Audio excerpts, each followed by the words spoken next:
Alright guys, I accidentally recorded this whole video in silence, so let's see if I can figure out what I am doing.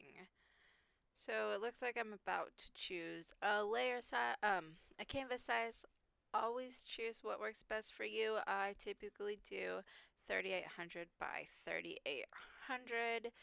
That way it's plenty of big for printing off my stickers. Alright, now I'm just going to add a reference photo that I found on Pinterest of a cute little baby duck.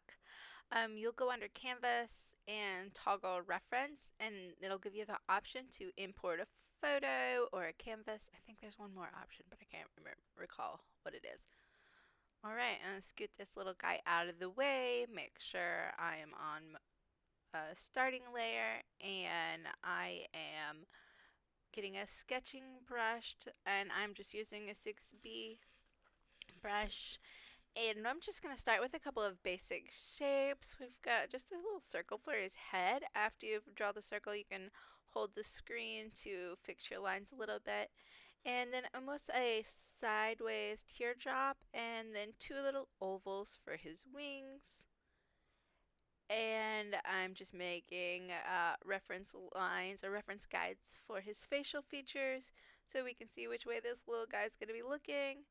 And then just a couple of almost like stick legs with some triangle or diamond shape little webbed feet. It reminded me of just one of the little birds you draw as a kid, so I threw one of those guys up on screen as well. And I am going in and working on his beak. Just adding a couple little eyes, and you'll see me going through and adjusting as I go. Drawing some little cheekies and kind of thinning out his neck area. I'm using the selection tool just to move him about, tweak my sketch drawing. This is just a sketch, but you do want to get your shapes the way you want them here. That way you're not having to do your entire drawing and, put in all your color and then you're like, ugh, oh no. So I'm just going through adding a little bit to the drawings and not cleaning it up really, but seeing where I want my lines. I went down to multiply and I'm lowering the opacity and I'm adding a new layer. So I'm going to do a tighter sketch, or I'll call these, my line art. And I'm just going to take what I want from my first sketch, and this is the shape that I will be working with. His head still looks a bit crooked. Let's see if I adjust it. um, but guys, it's art. Don't worry about it too much. He's supposed to be a cute little cartoon guy. We just want him to look what he's supposed to look like. I'm not really going for realism here. I just like to play and have fun with my art. Cutesy, whimsical, silly. That's my favorite part. Let's not take this too seriously. So, I drew this duck several times. I guess I didn't like the drawing I had, and I went to open a new window, go back to a previous drawing, possibly. This is what it looks like here. Um, oh, I'm gonna swipe this guy. I liked him better. Looks like so. I'm just gonna use my selection tool and basically cut him out and probably take him to my new canvas. Let's see, because I do have some notes written on this one. As you can see, I was practicing drawing them a bit, and I've started to try to take down some notes while I'm drawing, so I remember to share them with you.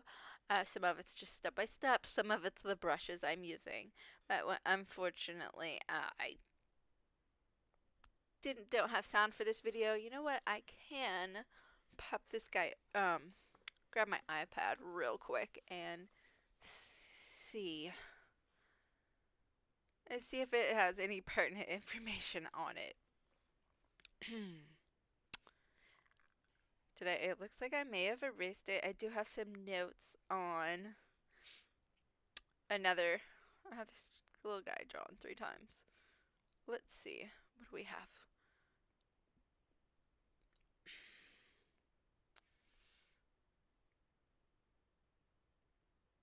No, nothing real. Nothing real. Useful. Let me see. Is it this guy? Nope, that's just the line art.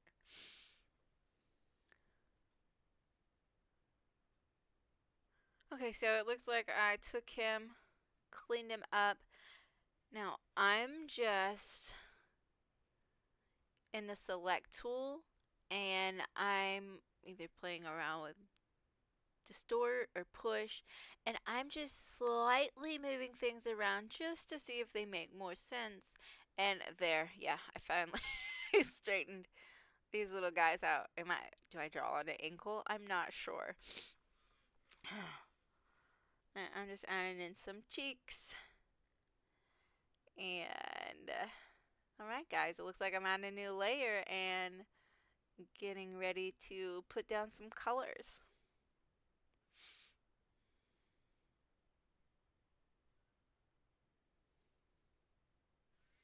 And while I'm doing this, I'm picking brushes, and that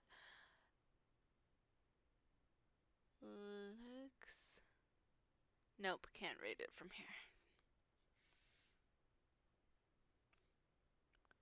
Just going through all these drawings, seeing if I have any layers turned off with the notes. But,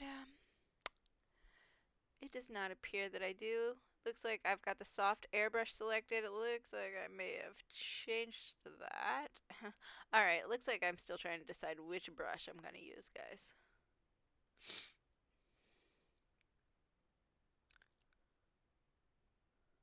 And I am just going along his outline, and I am keeping the brush held down because what I'm trying to do is not, some brushes are pressure sensitive, so hey, here's the light source.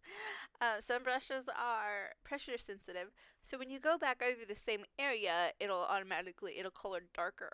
So I was trying to get in like one wash in the area that I wanted, and now I'm just leaving some areas open to put lighter colors.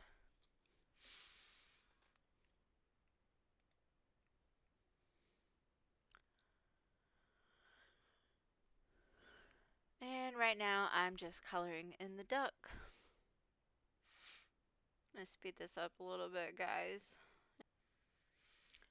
Alright, now it looks like I'm about to add a clipping mask. I added a new layer, then added a clipping mask, so it looks like I'm about to find out. Am I going to go light? Am I going to go dark?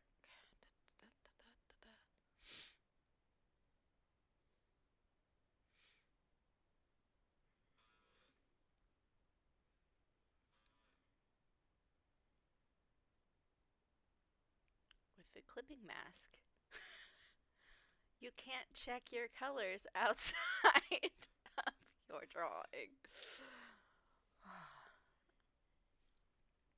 I'm going through my brushes and playing with different ones, just trying to find one that'll make a texture that I might like. So this is going to be a little bit picking and choosing, testing, undoing, and then picking out additional brushes. It looks like this color is actually a bit more saturated than my original color. And as you can see, as I go over some places that there's already color, it's kind of darkening those areas. So I'm just going through and trying to find the right way to do a little bit of shadow, outline area, and create some texture with inside my drawing. And so I've sped this up because it's just me putting in some shadows. And now I'm going to choose a new layer. Oh, and go ahead and color in this cheeks. And then I'm adding some highlights. And I'm adding the new layer once again for the beak and the feet. And I'm going in and doing some highlights here as well. Now I just went in and picked a new layer and I set it to add, and I'm going to take down and I took down the opacity, and I'm using the smudge tool to kind of blend my fur together.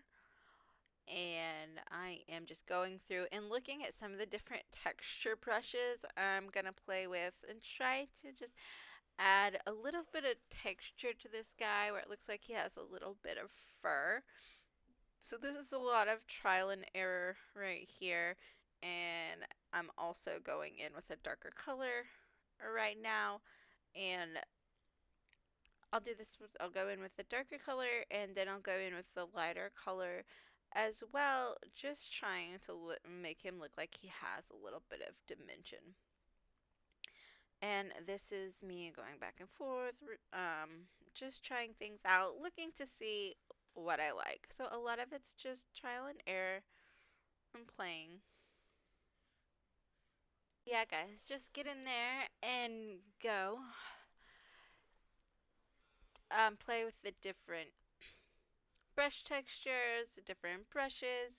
Go in and play with the different layer options.